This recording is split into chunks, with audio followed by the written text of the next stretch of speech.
2.5 ವರ್ಷ ಆಗಿದೆ ಅಧಿಕಾರಕ್ಕೆ ಬಂದು 20ಕ್ಕೂ ಹೆಚ್ಚು ಬಾರಿ ಚಾಮರಾಜನಗರಕ್ಕೆ ಬಂದಿದ್ದೀರಾ ಸರ್? 20ಕ್ಕೂ ಹೆಚ್ಚು ಬಾರಿ ಚಾಮರಾಜನಗರಕ್ಕೆ ಬಂದಿದ್ದೀರಾ? ಒಂದು ಮೂಢನಂಬಿಕೆ ಹೋಗಿಸಿದ್ದೀರಾ ಸರ್? ಮೂಢನಂಬಿಕೆ ಮೌಢ್ಯಗಳು ಕಂದಾಚಾರಗಳಲ್ಲಿ ನಂಬಿಕೆ ಇಟ್ಟಿಲ್ಲ. ಅದರಿಂದ ಚಾಮರಾಜನಗರಕ್ಕೆ ಬಂದರೂ ಒಂದೇ, ಮೈಸೂರಿಗೆ ಬಂದರೂ ಒಂದೇ, ಬೆಂಗಳೂರಿಗೆ ಬಂದರೂ ಒಂದೇ, ಅದರಲ್ಲಿ ನಂಬಿಕೆ ಇಟ್ಕೊಂಡಿರೋರು.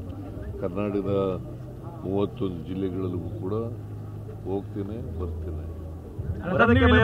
ಅಧಿಕಾರ ಗಟ್ಟಿ ಮಾಡಿದ್ದೀರಾ ಸರ್? ಒಳ್ಳೇದೇ ಅಲ್ಲ. ಮೂಢನಂಬಿಕೆಯಲ್ಲಿ ನಂಬಿಕೆ ಇಲ್ಲ ಅಂತಂದ್ಮೇಲೆ ಇದೆಲ್ಲ ಪ್ರಶ್ನೆಗಳು ಬರೋದೇ ಇಲ್ವಲ್ಲ. ಅಲ್ಲ, ನೀವು ಭಾಷಣದ ಹೇಳಿದ್ರಲ್ಲ ಸರ್, ಅಧಿಕಾರ ಬದಲಾಗೆಲ್ಲ ಅಧಿಕಾರ ಗಟ್ಟಿಯಾಗಿದೆ ಅಂತ ಸರ್. ಅದಕ್ಕೆ ಹೇಳದ್ದು ಮೂಢನಂಬಿಕೆಗಳು ನಂಬಲ್ಲ ಅಂತ ಅನ್ನೋದು ಒಂದು. ಚಾಮರಾಜನಗರಕ್ಕೆ ಬರಬಾರದು ಅಂತ ಯಾರು ಹೇಳ್ತಾ ಇದ್ರು ಅವ್ರಿಗೆ ಅರಿವಾಗಲಿ ಅಂತಕ್ಕಂಥದ್ದು ಎರಡನೇದು. ಮೂರನೇದು, ಚಾಮರಾಜನಗರಕ್ಕೆ ಬಂದರೆ ಅಧಿಕಾರ ಹೋಗ್ತದೆ ಅಂತ ಇತ್ತಲ್ಲ, ಅಧಿಕಾರ ಹೋಗಿಲ್ಲ, ಇನ್ನೂ ಗಟ್ಟಿಯಾಗಿದೆ ಅಂತ ಹೇಳಿದ್ರು. ಈಗ ಇನ್ನೂ ಗಟ್ಟಿ ಆಗುತ್ತೆ ಸರ್? ಈ ಅವಧಿಯಲ್ಲಿ ಇನ್ನೂ ಗಟ್ಟಿ ಆಗುತ್ತೆ ಸರ್? ಗಟ್ಟಿಯಾಗಿರ್ತದೆ, ಈಗಲೂ ಗಟ್ಟಿಯಾಗಿದೆ, ಮುಂದೆನೂ ಗಟ್ಟಿಯಾಗಿರ್ತದೆ.